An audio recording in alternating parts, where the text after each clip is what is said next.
Haven't done these in a while, but we're going to do a hobby video here. We're looking here at some Team Yankee BMP sprues. So if you're a Warsaw Pact player, you are definitely going to want some BMPs.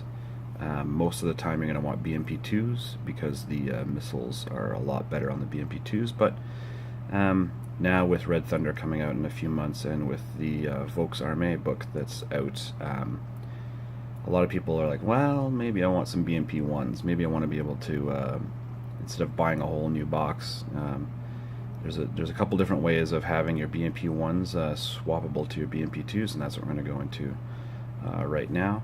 But the main overview to know is that the biggest difference between the BMP1 and the 2 visually is the turrets, and the turrets are on this sprue here, and the BMP1 turret is the smaller of the 2 turrets, and the missile is mounted externally just on a rail, and the larger of the 2 turrets, which is the BMP, which is the wider one here, the missile is mounted in this little missile launcher piece here. Battlefront has nicely provided the BMP1 upper hulls are almost identical. The biggest difference here is the larger turret ring to accommodate the larger turret. It has only 3 vision slots for the poor crew that have to be crammed back here, whereas the BMP1 has the smaller turret ring mounted about in the same spot. It's a little bit more forward, but there's a couple extra vision slots in here. This will become important later.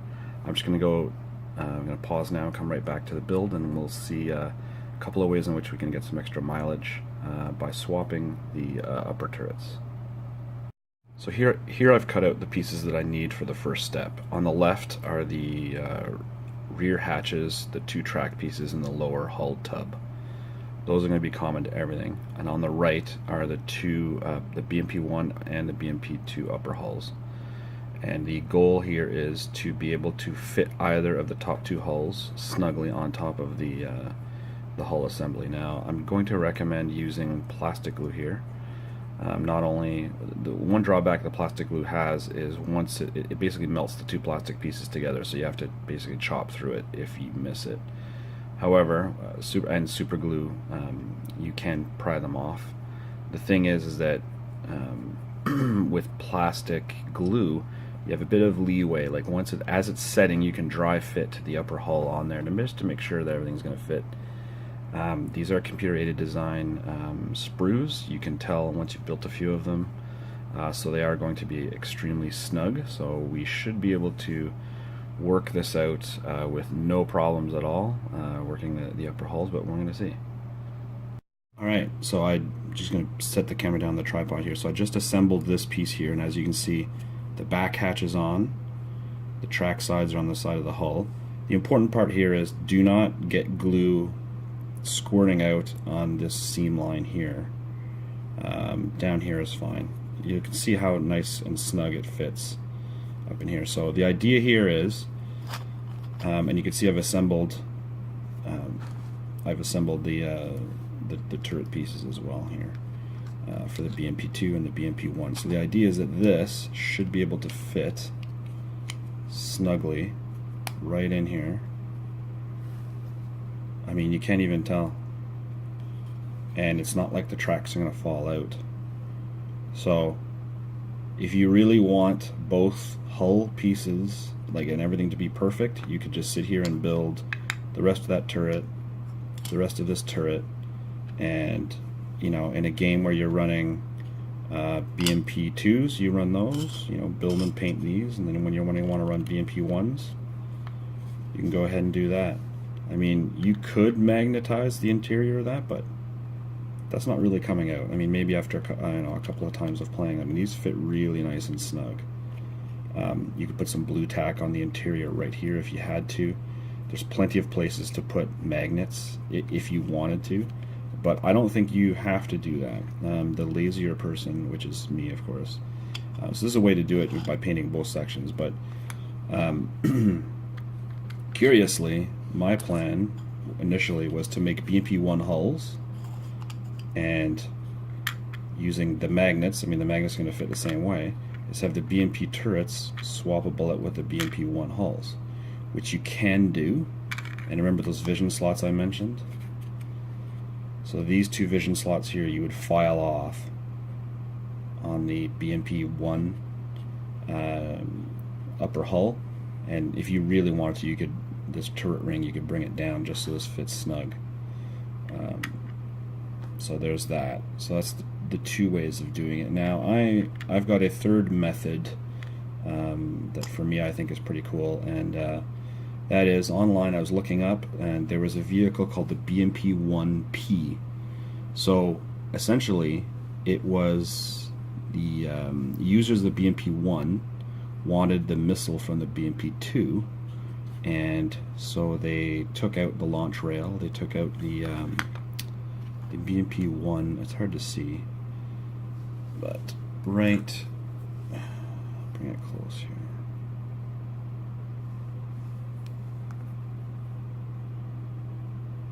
Right there's a little box here. That was a door.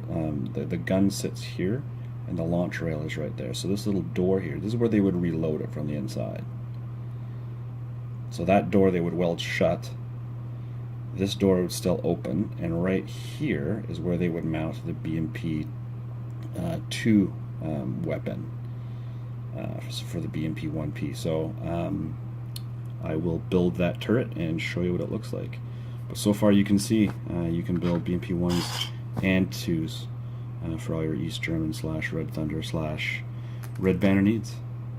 Alright, so real quick, the turret now has the gun on it, and I have put the AT5 spandrel on it as well, so you can see where it's mounted vertically. Sorry, like that. Sorry for the glare. This particular vehicle for me is going to be my battalion commander. The T-72 plastic command sprue has a bunch of different dudes with the so the BMP kits come with the two open hatches, but the T-72 kit comes with a bunch of extra dudes. So if you're a Russian player, I mean, you're going to have T-72 kits. I mean, geez, I still have a ton of the old T-34 crewmen, the metal guys, and they were wearing essentially the same stuff. So I'm going to put the battalion commander with the peaked officer hat on here. And this is going to be my command vehicle. So BMP1PK, I think, would have been the designation. So you can also do some interesting things with this kit as well. For your artillery observer, it wouldn't obviously have this missile on it. In fact, the gun, there's nobody in it to load it.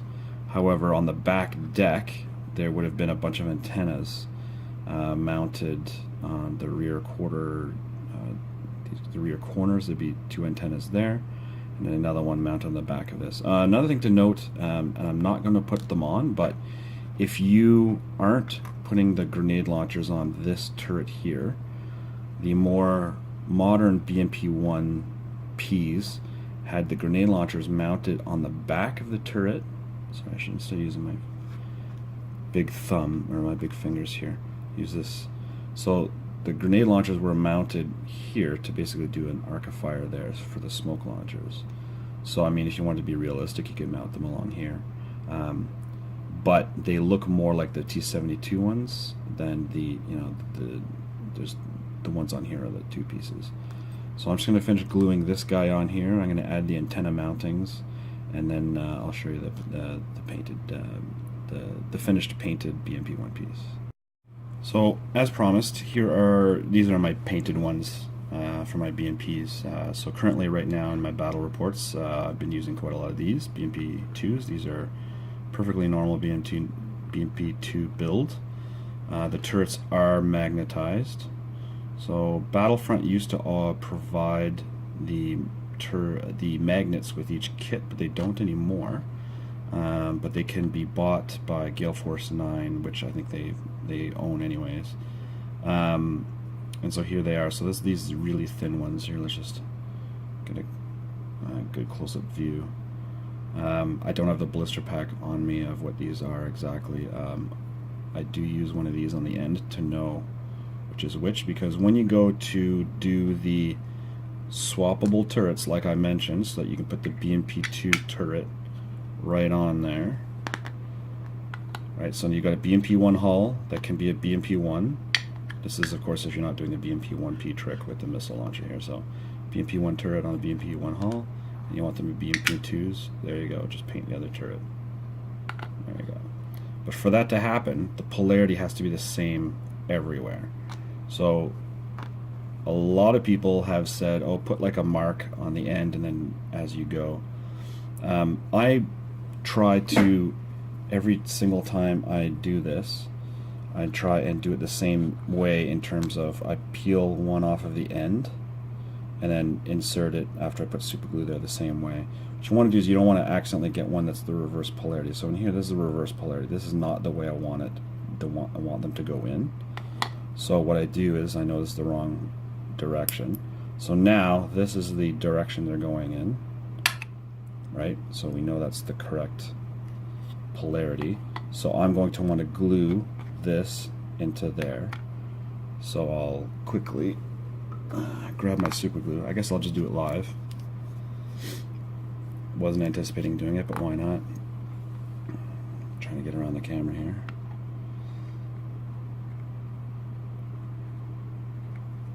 Yes, I got a new miniature tripod for my phone, so it's finally stable. So it looks like it's a Dennis's eye view. So this is going to go in here, and I always peel off, and then try and remember to put it in the right way. If it flips over, that's fine. You got a couple seconds. So now you don't want to test it by putting this thing anywhere near it, because it is going to jump out of the socket with the super glue and go onto this, right? And I usually do all 10, like if I'm doing a unit of 10, I'll do all 10 of these at once, putting the magnets in. I usually do this after the whole the thing is spray bombed to the green before I get into painting, but before I do all the detail work. So now, of course, because it has to match this, if I grab the polarity on this, it will be reversed. So once again, I swap directions, so I know I'm always holding the nut in my hands here, no homo. And I will do the exact same thing. Where'd my glue go? Over here to my battalion commander, BMP1P. Fire that in there.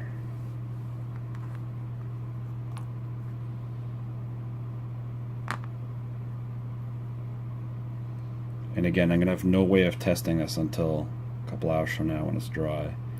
Basically when it's too late. But because of this, you know, always holding it on to by this, I know that this is going to work. So right now, all of my BMPs are all magnetized the correct way. This is going to be my battalion commander. I've already demonstrated this, so now it's just basically super gluing a couple of tinier magnets onto here to make my antennas for my battalion commander, and I'll probably do the same thing with my my recon BMPs, which I still have yet to build. So let me put the antennas together and we'll see what it looks like when it's done. So as you can see, I've got the BMP2 turret back on here just because I wanted to show that despite putting on the stowage on here, just some resin stowage that I got from, I think these are actually 1/35th scale resin stowage for World War II Shermans, but I found them at the hobby shop and I can use only the smallest ones. They'll look good. But again, just wanted to show that even with the stowage, so long as you place it correctly, the BMP turret is still glued on here. Here's my finished BMP1 battalion command turret. I've got an extra road wheel on here. Again, it looks like it's a Sherman one, sorry for the shine there. So it's got 5 spokes, but it kind of matches that drive wheel there as well. And one last thing I wanted to show is I did glue magnets onto the back, and this is a piece of metal rod. As you can see, that thing's going to sit on there, but when I want it, I can either have it, oops, I can have it like this for stowed. Anyway, I have 2 of them, but I mean, that's not going to break because, I mean, it comes right off. It's just, in fact, the magnet's probably strong enough that I can hoist the entire, yeah, there we go, hoist the entire vehicle on it. And still, despite all this still fits snugly enough. That went right through to stick to the bottom of that. But if I wanted to be proper, you could still snugly fit the BMP2 hull on there. I didn't magnetize these because swapping the hulls would take quite a lot more magnets, but I mean for those who want to be proper. So that's that. You can either swap straight up, do the BMP2 turret on the BMP1 hull, or juice things up a little bit and go with a BMP1P to spruce up your units. Me personally, I've got BMP1Ps as my second unit of BMP2s, just because visually I can see the difference from further away. I mean, a lot of times people will go, oh yeah, you know, they're numbered. No one's going to look at the numbers. So unless you paint them differently or something like that, no one's going to ever know the difference, especially when they're all crammed together on a Team Yankee table. So I've visually gone with the difference. And again, I mean, I've got, yes, they are very similar paint schemes, but I think from a distance you can kind of tell, especially on the top. The larger turrets are BMP2 hulls. And you know what? I've put the guard decals on the BMP2s and not the BMP1Ps as well. So just that alone differentiates them a little bit on the battlefield. Hope you guys enjoyed that. I'm glad I finally got my battalion commander done, considering that I went into battle on Friday with it, and I was like, oh, you know what? I don't even have a command model, so I had to basically paid the points and didn't even have the BMP. Anyways, that's me signing out. Cheers.